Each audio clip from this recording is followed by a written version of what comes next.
Assalamualaikum warahmatullahi wabarakatuh. Alhamdulillahirabbil alamin. Wassalatu wassalamu ala sayyidil mursalin nabiyina Muhammadin wa ala alihi wa ashabihi wa man tabi'ahum bi ihsanin ila yaumiddin. Masyiral muslimin rahimakumullah. Pada umumnya manusia sangat sulit untuk melakukan ibadah kepada Allah Subhanahu wa taala. Pada umumnya juga manusia merasa berat untuk melakukan ketaatan kepada Allah Subhanahu wa taala. Kenapa demikian? Kita mungkin mempunyai jawaban yang sama, bahwa manusia dibekali oleh Allah Subhanahu wa taala berupa nafsu.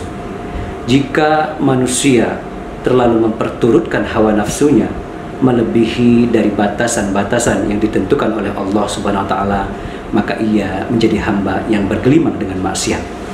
Dan jika manusia ia dapat mengendalikan hawa nafsunya dan hati nuraninya lebih mendominasi di dalam dirinya, maka ia menjadi hamba yang taat kepada Allah Subhanahu wa taala. Masyiral muslimin rahimakumullah, sejatinya iman, Islam dan ketaatan merupakan nikmat dan karunia dari Allah Subhanahu wa taala. Terdapat banyak dalil yang disebutkan diantaranya di dalam Al-Quran dan juga dalam hadis Rasulullah SAW tentang bagaimana manisnya iman dan bagaimana manisnya ketaatan kepada Allah Subhanahu wa taala. Dalam surat Al-Hujurat Allah Subhanahu wa taala menegaskan, yang artinya seandainya ketahuilah bahwa di antara kalian, di tengah-tengah kalian ada Rasulullah SAW, dan jika Rasulullah SAW menuruti semua kemauan kalian, maka kalian akan mengalami kesusahan. Tetapi Allah Subhanahu wa taala menjadikan kalian cinta kepada keimanan dan menjadikan keimanan itu indah di dalam hati kalian.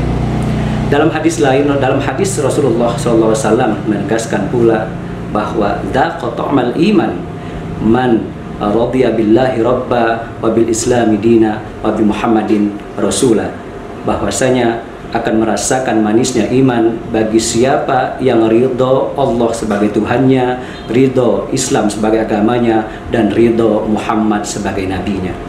Di dalam hadis lain juga dinyatakan bahwa salasun man kunna wajada halawatal iman, ada 3 hal kalian akan mendapatkan manisnya iman. Yang pertama, ayyakuna Allah wa rasulahu ahabba ilaihi mimma siwahuma, menjadikan Allah dan Rasulnya sebagai yang paling ia cintai.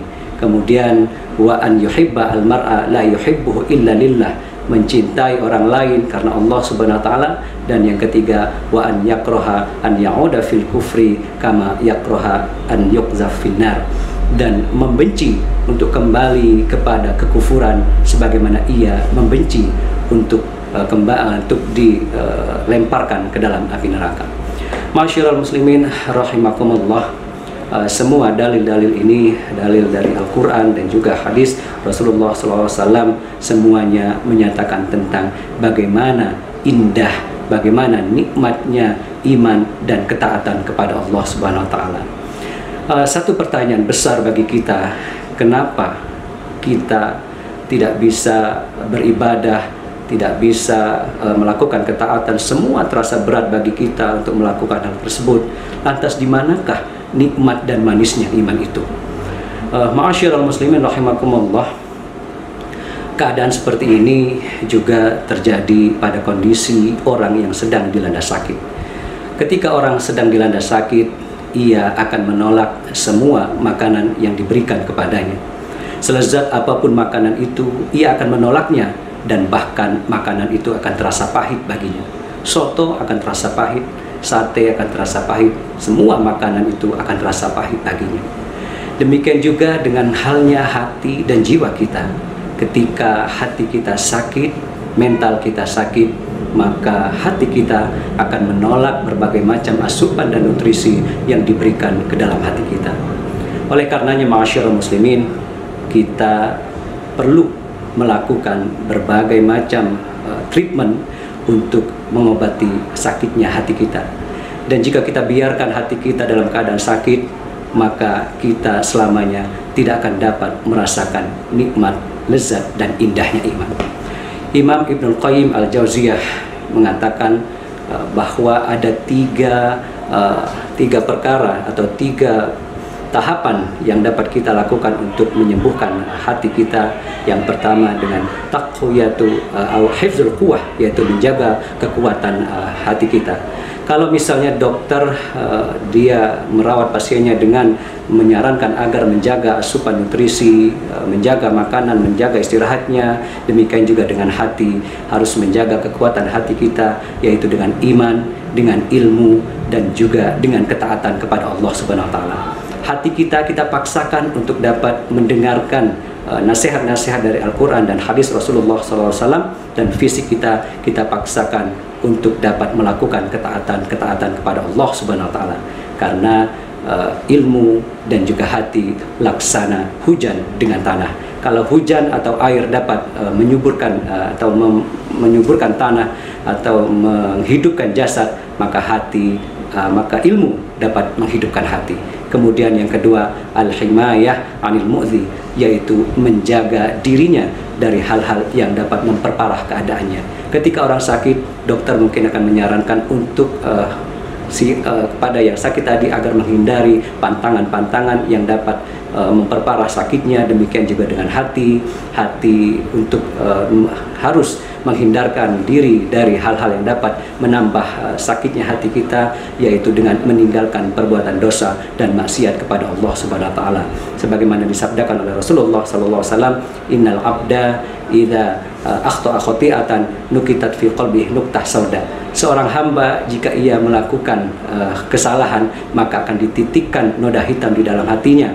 Wa iza fa iza huwa naza'a wastaghfara wa taba suqila qalbu. Dan jika ia meninggalkan maksiat itu, lalu ia memohon ampun kepada Allah Subhanahu wa taala dan bertaubat, maka akan dibersihkan hatinya. Wa in ada zida fiha, dan jika ia kembali melakukan perbuatan maksiat, maka akan ditambahkan noda hitamnya sampai menutupi seluruh hatinya. Sebagaimana dalam firman Allah Subhanahu wa taala, kalla bal rana ala qulubihim ma kanu yaksibun.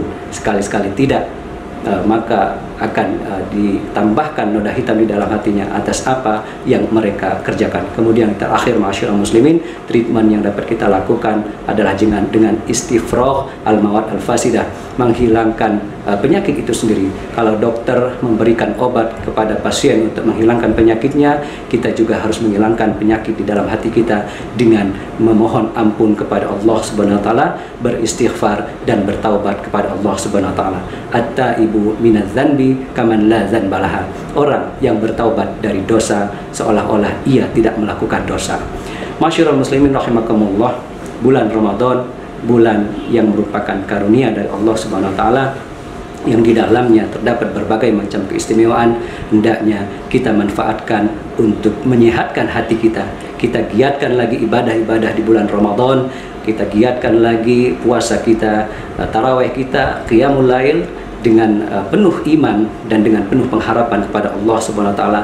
Al-Qur'an tetap kita baca, kita tadabburi isinya, kita ambil ilmunya untuk menyehatkan hati kita, dan kita jadikan Ramadan ini sebagai sarana pelebur bagi dosa-dosa kita. Semoga Allah Subhanahu wa taala senantiasa menjaga kesehatan hati kita, menyehatkan hati kita, sehingga kita dapat merasakan manisnya iman, manisnya ketakwaan dan amal soleh. Demikian, wassalamualaikum warahmatullahi wabarakatuh.